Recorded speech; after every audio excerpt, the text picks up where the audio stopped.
Okay. From the Green Island Bridge. There we go. On September 30th, Danielle Marino was riding her bike on George Street when she turned onto the Green Island Bridge when she was hit by a car. I got rear-ended and pushed onto the ground. She is still recovering from her accident. The Green Island Bridge connects Green Island and Troy. At the moment, there are no bike lanes.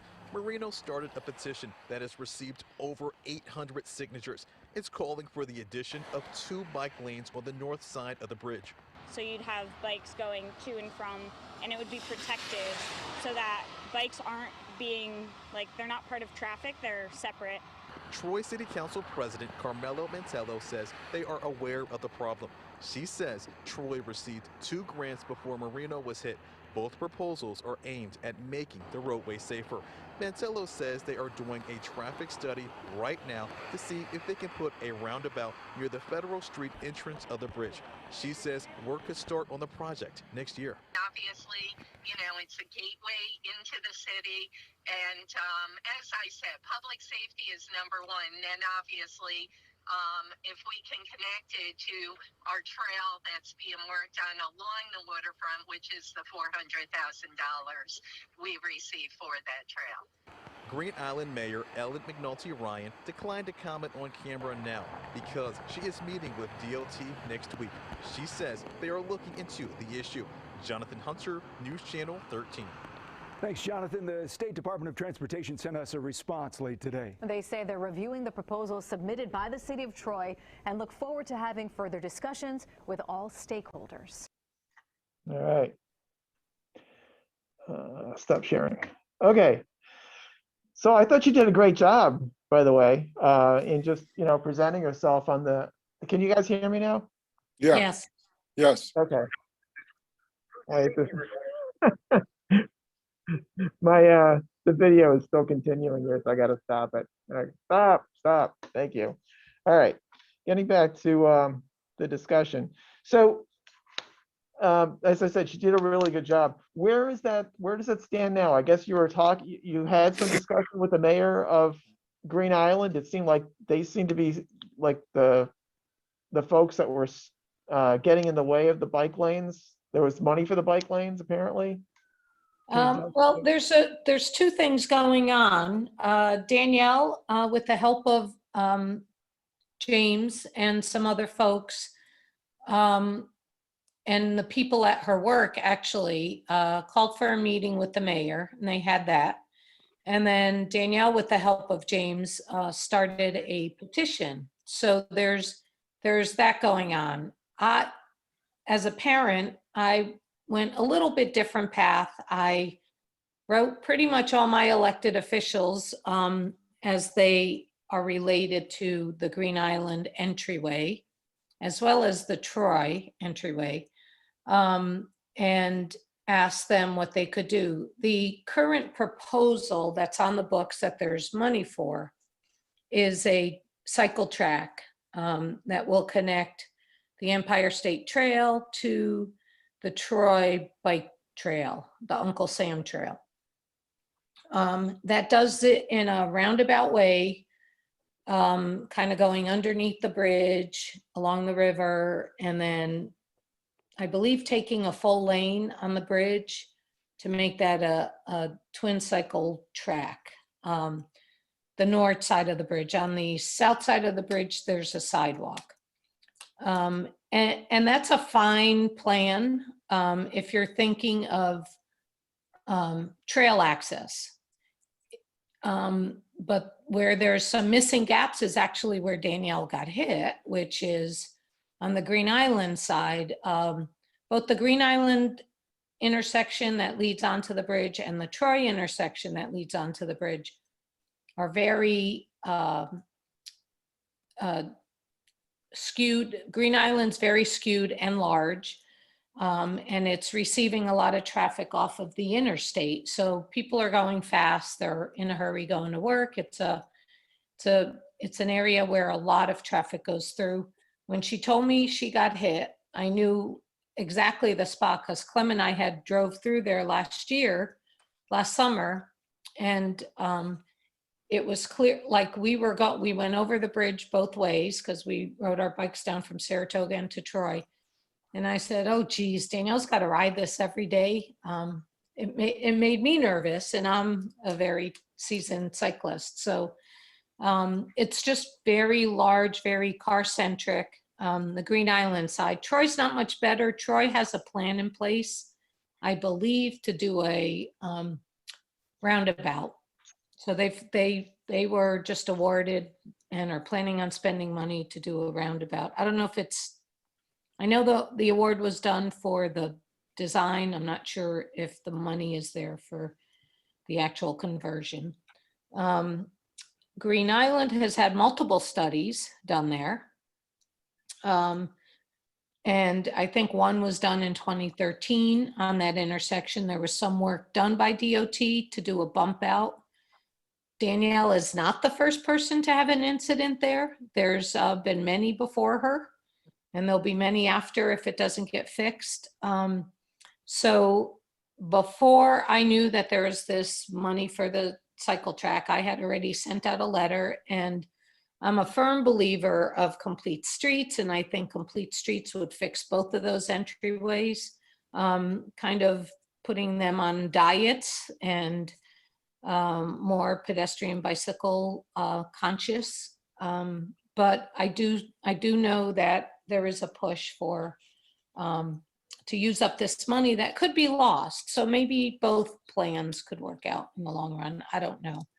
I wish I were a traffic god. I'd snap my fingers, but I'm not. Right. Yeah. So Danielle met with the mayor and her coworkers. The mayor, from what I heard, actually sounded open to making some changes in the immediate and long term. I guess the issue for the mayor was pretty much that this money was sent to Troy, or Troy had this money and they wanted to do this and didn't consult the mayor beforehand, and this bridge is hers, I guess, for the most part. Because that whole area, there's the island in the center that's part of Green Island. Oh, okay. So I think there was some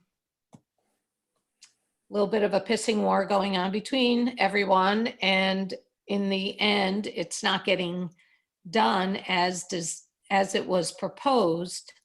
But maybe now with everyone talking, something will happen. I don't know what. I'm pushing for what I think is best, but I understand everyone's want to just have something instead of nothing. So we'll see where the chips fall. The mayor did get back to both Danielle and I, because Danielle, I feel like this was like the letter I wrote went out to everyone. Like it pretty much went down, our governor, our local elected officials. I actually even sent one to Secretary Pete. So I pretty much just decided like, hey, whoever's in charge of this and whoever has any say, maybe you guys can help. So it can't hurt. If anything, maybe we'll get somewhere. And as a matter of fact, within the hour, I got a call from Assemblyman John McDonald, Right. who said, spoke with me for probably 45 minutes. And then pretty much said, hey, look, who else did you send this out to? And I told him, I said, the people on the list. He goes, this could take forever. Let me go right to the person that needs to. And he went to the New York State DOT region, whoever is in charge of that region. I forgot his name offhand. Yeah. Is there a state road that goes across there? Well, it's a combination, actually. It appears to be it's a New York State DOT owned bridge, but they have an MOU with Troy and Green Island to maintain their portion of the bridge. Right. Right. So I ended up sending something to Jen Saponis, and she suggested I contact the same person that John McDonald was contacting. So it, full circle. I think we're in touch with the right people. We've got some attention. for this issue. You know, Danielle did the meeting with the mayor, the petition, WNYT picked it up, did the story. I did the letter, Danielle did, or I got a follow-up call from John McDonald, who then connected to DOT. I had communication with the mayor. It's kind of a multi-prong, and maybe just enough pressure, something Right. can happen. And I know you had asked, like, what can your people do? What can you send out? I guess sign the petition. Contact the people on the list that I sent out. I can give you that list again if you want. That would be good. If you could send me that list again, I can share it in the meeting notes, and we can put it. Sure. Ed, probably did you a get blog that entry. letter? All- Did you get the letter that I sent you in the attachment? Because everyone's on that. Oh, okay. I'll have to look again. I'm sorry. Yeah, Maybe I it's on didn't- the bottom. That's okay. I know change.org /Green Island Bridge is the link to the, Yeah, I can give you all of that and the contact info if you want. okay. For the people I sent, I kind of did a little collection of all their emails and make it a little easier for me. They're not all that easily accessible. Yeah, You have to I do a was bringing up search. the petition, but I found that apparently LaSalle school firewall blocks change.org. They allow you to go to YouTube and lots of other things, but change.org they block, oddly enough. So I don't know why. But otherwise, I'd show the petition here. But in addition to that, maybe, I mean, because there's also, and I'm going to bring in some other people who maybe want to talk, maybe Lorenz might want to comment, but there's been a broader issue of a lot of accidents, well, we call them accidents. They're not accidents, that's the wrong word, right? A lot of collisions of motor vehicles, especially of late. We had a gentleman in Schenectady that Art just joined us, by the way, from Cycle Schenectady. He's also here. Say hi, Art. Hi, guys. There he is. Hi, Art. And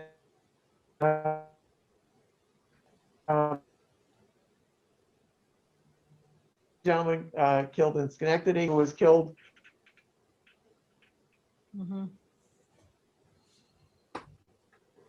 crossing. I think Lorenz could give us a list of a couple of other people that were killed, but I think maybe one way to maybe look at it, and people can comment, is that when you look at the crossings, specifically the crossings over the Mohawk and the crossings over the Hudson, also I put in the same category as like rivers are these interstates, which are like rivers of concrete that are dedicated to cars that have very few crossings. And there's a special problem that people don't recognize with pedestrians and cyclists, is that there are so few crossings that if one crossing is unsafe or it's unavailable, the distance to get to the next crossing to get across the interstate or the Hudson is really unreasonable. It's reasonable for a cyclist or a pedestrian, and it's why people like the fellow that got killed on Central Avenue, you know, going through underneath through the Northway, you know, why it cost his life. It's like, because you really have to go way out of your way and take perhaps hours extra time to get through it to a safe crossing, assuming you know where the safe crossings are, which not everybody even knows. So I think that might be one way to look at it, and maybe start like a letter writing campaign that sort of ties a couple of these issues together. What are some other people think? Lorenz, I'm going to pass the ball over to you because I know that you've got a list made out of some of the recent accidents. You want me to speak on it? Yeah. We've for many years we've had a palm card, what I call a palm card, with the people who've been killed on bicycles in the area. Some of them had ghost bikes, some of them still have ghost bikes, and some of them are going to get ghost bikes. But anyway, there were 16 people listed as of I think the last entry was July, when William Drake was killed riding his bicycle near his home. And then all of a sudden, we have 4 new people on the list. 3 of them were killed. 2 of them were by hit and runs. One of the hit and runs received life-threatening injuries. Was left on the road in a coma with a broken leg, and an inch either way could have killed her instead of just seriously injuring her. So it's been a real bad year for bicyclists in the area. In many of the cases, there are questionable road design decisions that were made years and years and years ago. Central Avenue being a case in point, which was, if some of you may recall, the DOT corridor project from State Street in Schenectady to where the Dunkin' Donuts is in Albany on Central Avenue. I'm having a slip on what the name, King Street. And that was with much patting of everybody on the back, what a wonderful project it was, but it's still a very, very bad road. The part that was in question right by I-87, where Jeremy Williams was killed, is one could say unbikeable. And in the case of Deborah Carpenter, who was riding home from work on her bicycle on Route 9 after coming to the Latham Circle, the comment by the police officer, in my interpretation, you can look at the newspaper article yourself if you want to check it out, it's on our website. The implication for the police officer was, well, she's pretty stupid to be riding there, but it's legal for her to do it.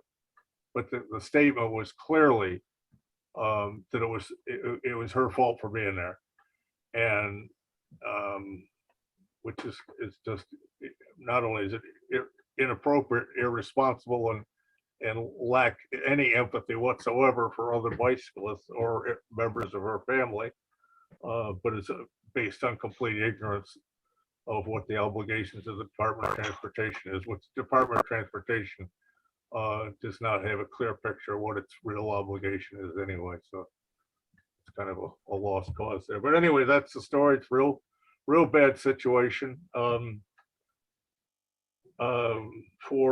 Four individuals, 3 dead, 1 seriously injured in a very short period of time. So we're kind of just catching up on it.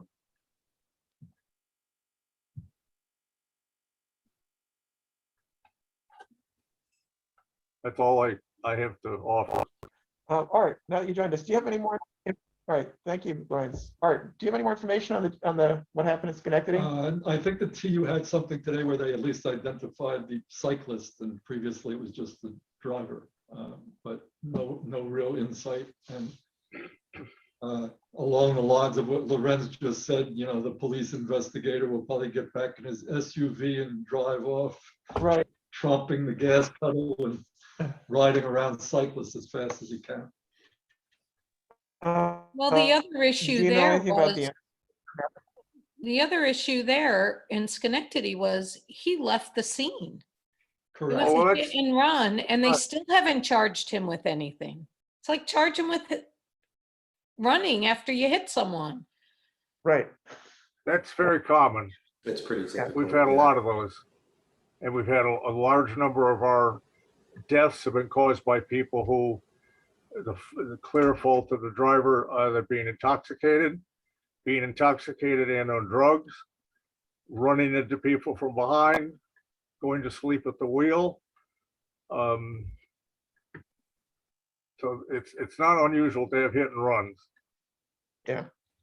No, there's all that with bad drivers and irresponsible drivers, but I've kind of come to the conclusion a large part of it is traffic engineering, and that's where we should be focusing our attention. Mm-hmm.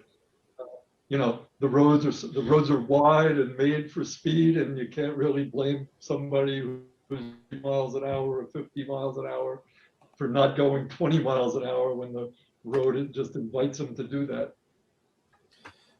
Yeah, I'm glad you brought that up, Art, because that's kind of a principal belief of, you know, Vision Zero efforts around the world, is that it ultimately lies in the engineering and how how you design behavior basically through engineering. And if you're going to continue to design roadways to a highway standard, then people are going to drive on it as if it's a highway.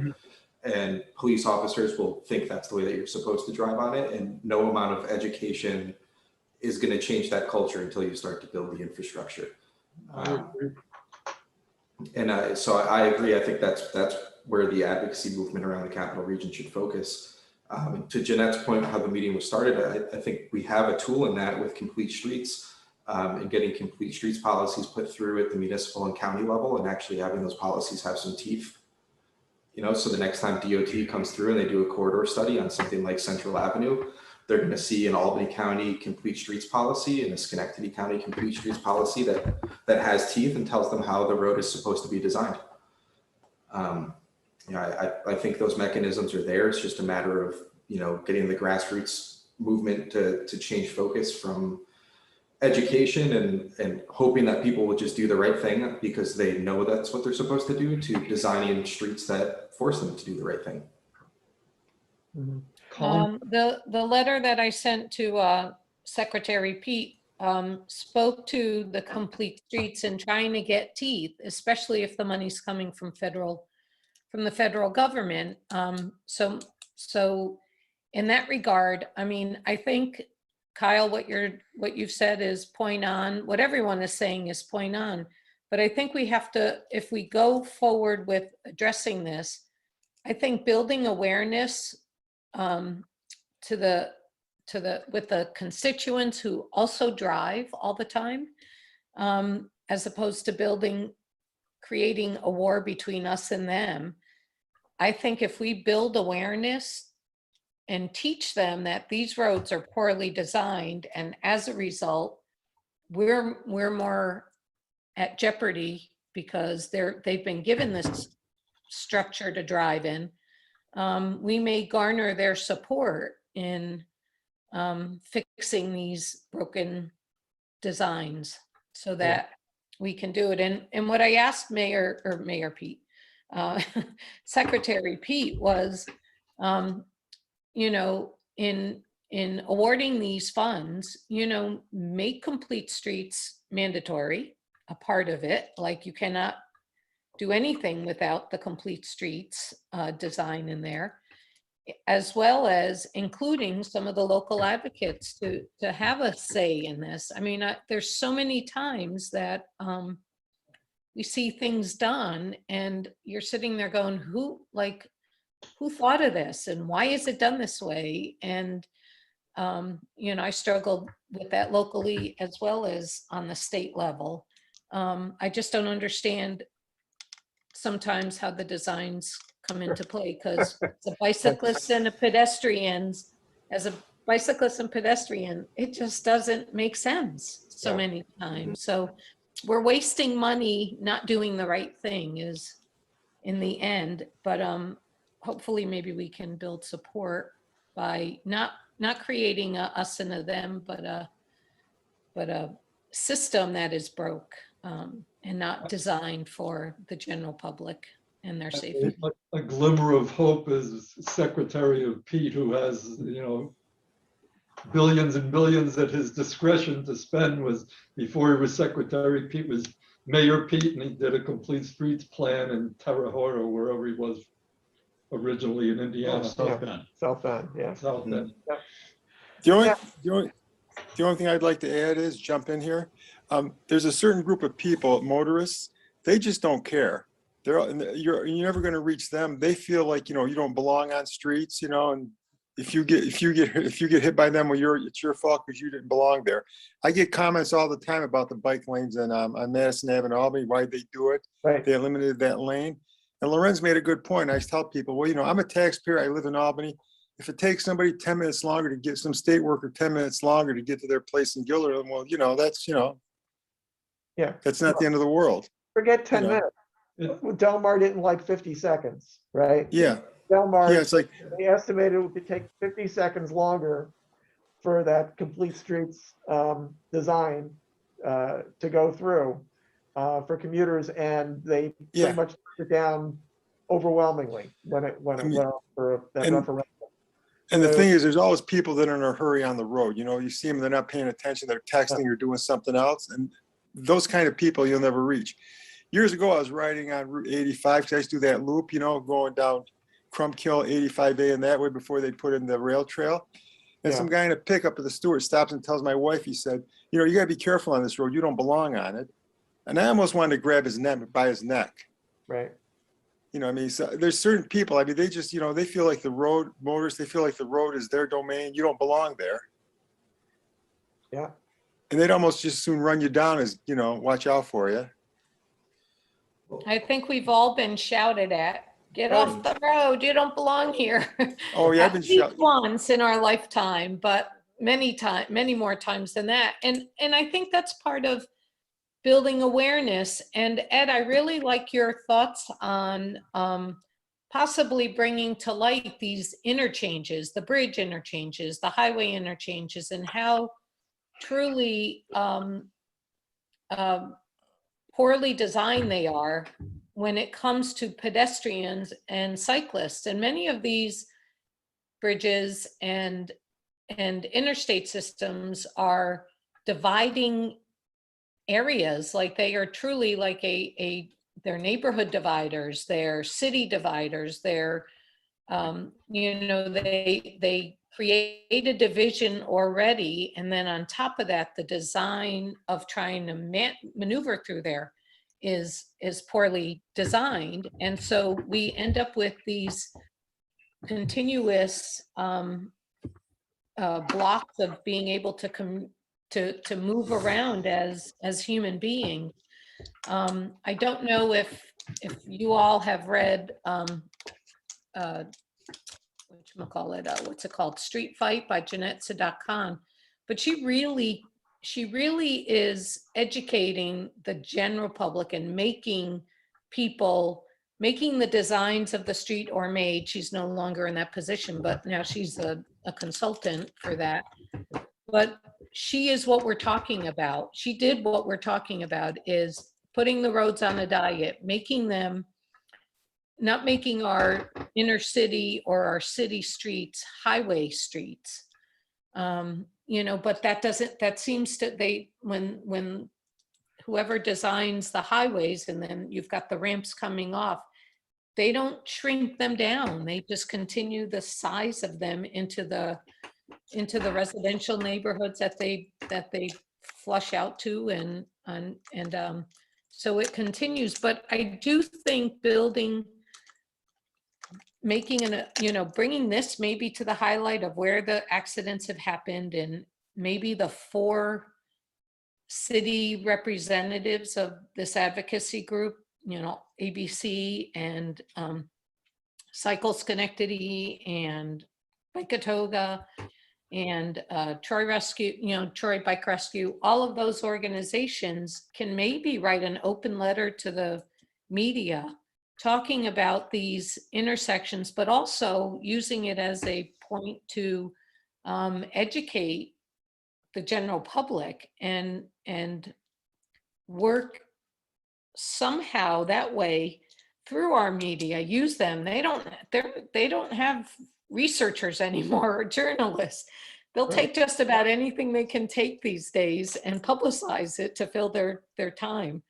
And I think we could do something like that if you've got like all 4 cities represented and we've joined forces to highlight some issues from surrounding the deaths. I mean, the hit and run, we refer to crashes, actual crashes as accidents, you know, instead, and how it's represented in the press. I mean, James had brought that up. I thought that was a great letter he sent, and it seems to have made an impact. I've seen some changes since, so I think we can maybe do something like that on the broader scale and work together, the 4 of us, the 4 main groups.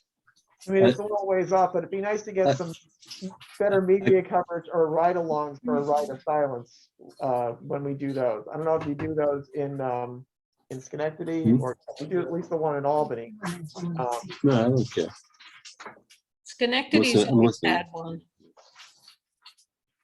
So, But that's a ways off. In between that, I really like what your daughter did, that she got that news media coverage. We get a lot of good articles, you know, on our side, and some good letters in the Times Union. We've had lots of success recently on that.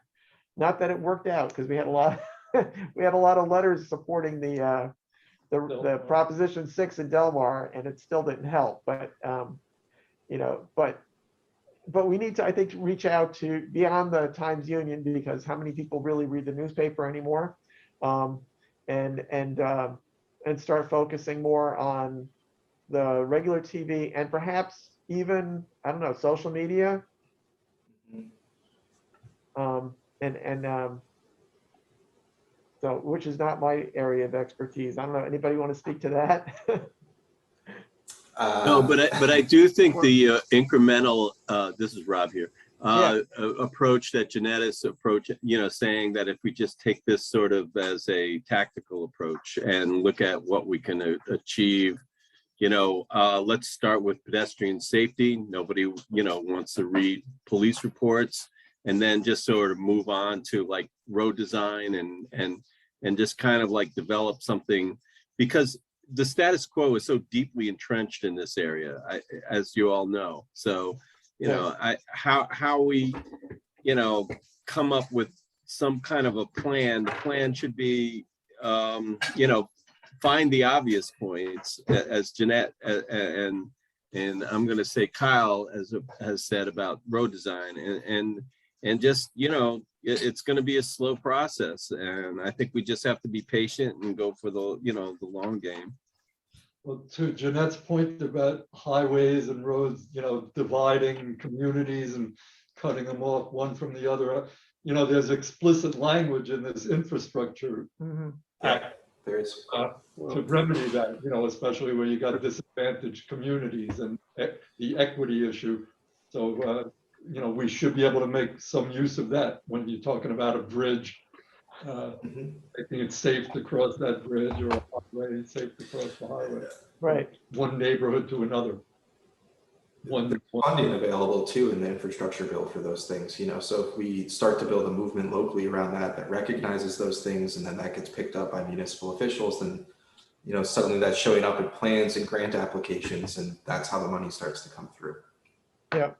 If I may, I'm really the wrong person to be involved in this discussion, because I'm extremely agitated by the indifference of state agencies and local municipalities. Of course, a good case in point is the mayor of Green Island. But this common theme in a lot of these issues is the New York State Department of Transportation. The intersection that we've been talking about, the Green Island Bridge, was designed by DOT just a year and a half or so ago as part of the Empire State Trail. They have, curiously, responsibility for all the on-road portions. So there's no question why I'm frankly surprised there are not more instances of that intersection. It's not just a matter of the bridge, that's clearly part of it, but the intersection itself is horrendous, and particularly for pedestrians and cyclists. Has anybody here tested out the bike box at the intersection? No, I remember you had some pictures of it. Has anybody tested out the bike box at the intersection? That's the question.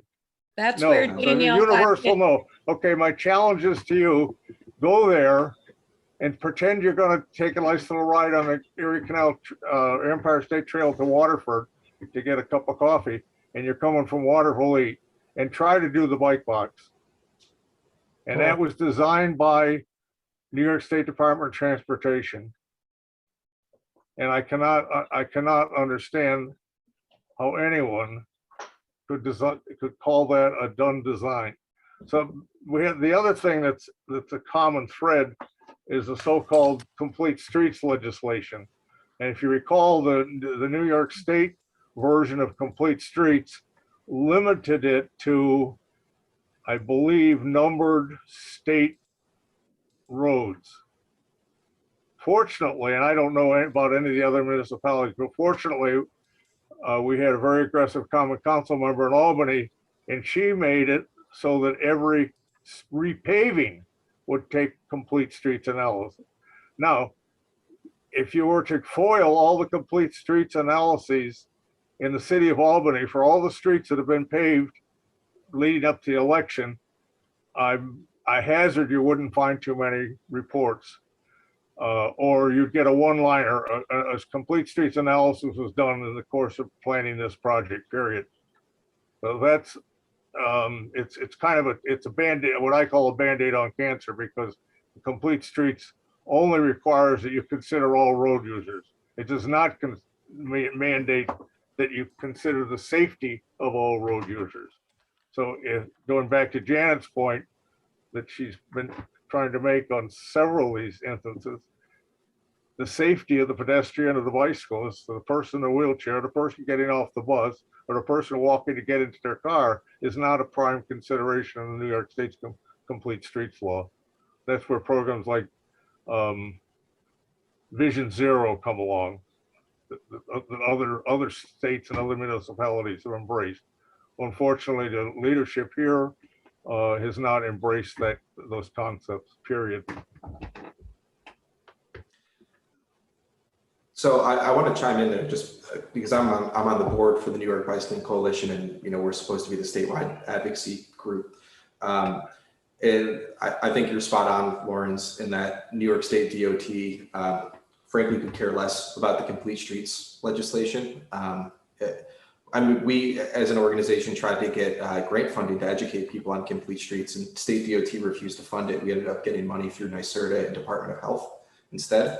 New York State DOT really does not care about complete streets. The bright side is there is some legislation proposed at the state level that is supposed to give more funding to complete streets. So municipalities that have adopted a complete streets policy should be eligible for more funding. State DOT will cover more money in resurfacing projects. I think to your point about, complete streets can sometimes be a loose policy where a city like Albany can just say a complete streets analysis has been completed and check the box and move on. I think the remedy to that is pairing complete streets policies with new design guidelines for roadways. We could look at that. It sounds like to me, one of the other things that I should be proposing to the NYBC board is talking to New York State DOT about updating their bicycle and pedestrian master plan, which has not been updated since 1996,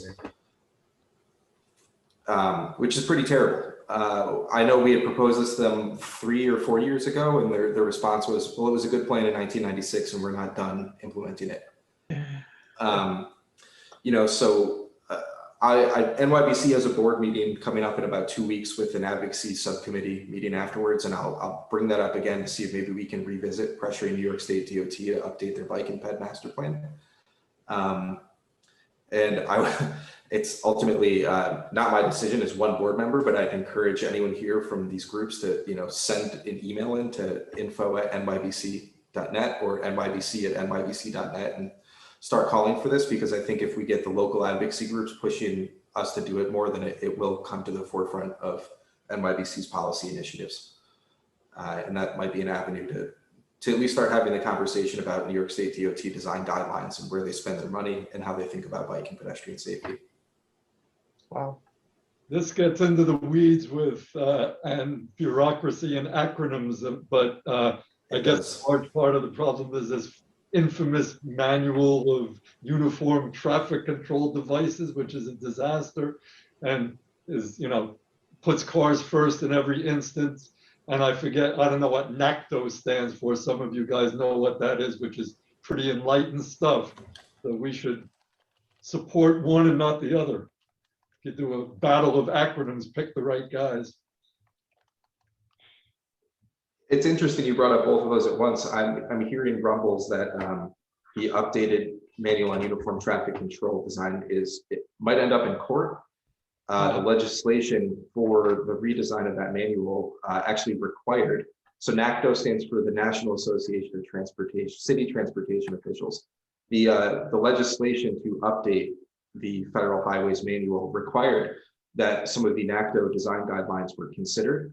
And so far through FOIL requests and subpoenas, there's no evidence that anyone at Federal Highways even downloaded the PDF of the guidelines. And so the updated MUTCD might end up in court, and we'll see if it holds up or if they have to go back to the drawing board. But yeah, so there's a lot of bureaucracy and levels of bureaucracy at play here. Yeah. That's why Lorenz feels the way he feels. And I second that, Lorenz. Well, Like Obama says, you need hope. All right. Short term, what can we do? How did your daughter get hooked up with the Channel 13? Let me ask that. I believe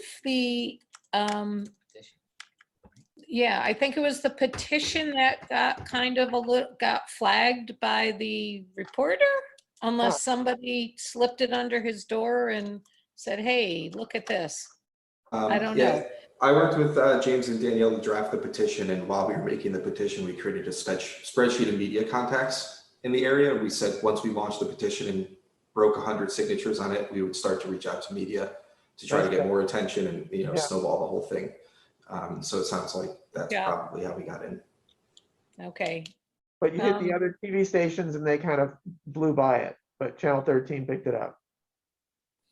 I guess the gentleman that interviewed Danielle is a little bit more savvy with the technology stuff, is what Danielle said. He saw that, like, I had Googled it and it came up. I had Googled Green Island Bridge and her petition came up like 4th or 5th in the line. So it clearly was getting hits. So I think when you do that, that's what I guess that's what happens. But Kyle, you know better. You seem to be more savvy with the. I don't know how it ended up so high on Google search results. Interesting. Really not sure how that happened, but I do know that when we talked about reaching out to media, we wanted to make sure that the petition was in place and we could point to the petition. So I didn't see the email that Danielle or James sent to News Channel 13, so I'm not sure what exactly was in there. But I think the immediate next step is to pass the petition around more, get some more signatures, and continue to build the public support. Okay. All right, but that's the particular about the Green Island. But in terms of the broader issue that we were talking about with the number of deaths that we've had in the area, and trying to combat the psychoses of Del Mar, and how that how that happened, so that it doesn't happen again, and so that we keep the ball rolling on complete streets improvements and improving these intersections and stuff. And articles, writing letters, any ideas on how to get better coverage for those kinds of things? I mean, I have to get going because I have another event I have to get to. I do think sitting down and putting together a plan, you guys could do it tonight. I think a multi-pronged approach, kind of what we did, just addressing some complete streets in our city. It seemed to get the attention of the people that needed to get notified. And I think with this particular action, I think showing unity amongst the 4 cities and their advocates, whether it's all just 4 people representing 4 cities, it doesn't matter. They don't know. I know Bicatoga is on board with a Capital District Saratoga advocacy effort. I mean, we have our exits here, exit 13, exit 14, exit 15. We've got those problems here too. Yeah. So I think that's a great place to start. Okay. And to actually build education, to communicate to our leaders, and and to grab some of the funding that's out there to get these areas addressed. Okay, we'll start with a letter, see if we can kick it around to the people in the 4 groups, and then talk about what the next steps would be. Kyle, we'll include you on that too. And then figure out who we address it to. I think, Ed, the point here is there have been those deaths. Yeah. And several of them are around the highways. Danielle's incident, her crash around highway and bridge. So I think you've got to, I think it's clear that these areas are pretty dangerous, not just for pedestrians and cyclists, but probably cars too. And we would all benefit with these areas being addressed in a manner that slows them down from the get-go, doesn't give them 12-foot roadways like what is warranted on the highway in our cities and our suburban settings. So, hey Ed, I would like to add the town of Colony as the 5th. Town of Colony is larger than Saratoga, probably Troy, probably Schenectady, in square footage, as well as probably population. Plus, we just elected, or I didn't vote for the gentleman, but we just voted in attorney Peter Crummy. I sent him an email. He hasn't returned my email about bike advocacy, bike and pedestrian safety in the town of Colony. I highlighted the 2 incidents in Latham with Deborah and Jeremy, which is very close to where I live, I-87. The big problem with the town of Colony is that, you know, it's all been money. It's all politics. I don't think Crummy's the right person, but I'm again, I voted for Kelly because I think she's a planner. I think she's more down to earth, but unfortunately, just like Delaware, it's all comes down to politics. That's what I talked to Skip. Skip Holmes is a longtime Mohawk Hudson Cycling Club president member. I rode with him on a gravel ride last week. We talked about it. He said, John, it was all politics. Those 40 businesses were basically all riled up because of 2 people that got them all up, you know, telling them lies and telling them all sorts of information. So so that's the other thing you got is, you know, I'm not saying the town of County is going to, because it's Republican, because Paula Mayhem actually was Republican before she actually ran for supervisor for 7 terms as a Democrat. And Crummy says he's going to be open. We'll see. He hasn't responded to my email yet. I'm going to send him a second email tomorrow and ask him why he hasn't responded. I mean, John, even in those cases where you have a progressive leader of the municipality, look at the results. Yeah. But if you say that Crummy and McCarthy and Schenectady, and the ex-mayor in Saratoga are reactionaries, right? Look at the progressives and tell me the difference in the outcomes. Yeah. Agreed. And Bethlehem is a classic case of people just sitting on their ASSs instead of going out and voting. Right. And they're going to pay an awful price for it, but I don't even think they'll ever recognize that's the case. So. Right. Well, like I said, in the comprehensive plan in the town of County, which I was instrumental in getting the language in there, unfortunately, nothing's happened with a BPAC committee, advisory committee, and doing certain things in the town. So hopefully maybe Crummy might take some lead and see that something has to be done with two of the incidents right here in the town of Colony. It's and also with COVID. I mean, I don't know if you guys, I'm sure Jeanette rides up and down the highway, Northway all the time because she lives in Saratoga. No, you don't come to Albany every day. No, but the driving, the aggressive driving on the Northway is horrendous. I do know that. And it also goes, it stems onto our local roads as well, our rural roads and everywhere else. So it's just not the highways that we have to be concerned about. So Yeah, but those junctions with the interstates, and to come back to the Green Island situation, yeah, you put down 4 lanes on the bridge, you can't really expect people in cars to go slowly or to be careful because they got 4 lanes. It looks like a 4-lane highway as you go across that bridge. Mhm. And the same at the on lower Hudson Avenue, where 787 enters and exits onto 23rd Street. I mean, anybody, if you took a 5th grader over and said, I want you to take a piece of paper and a crayon and redesign this intersection so it's safe, he can come up with a better job than it currently is. It's horrendous.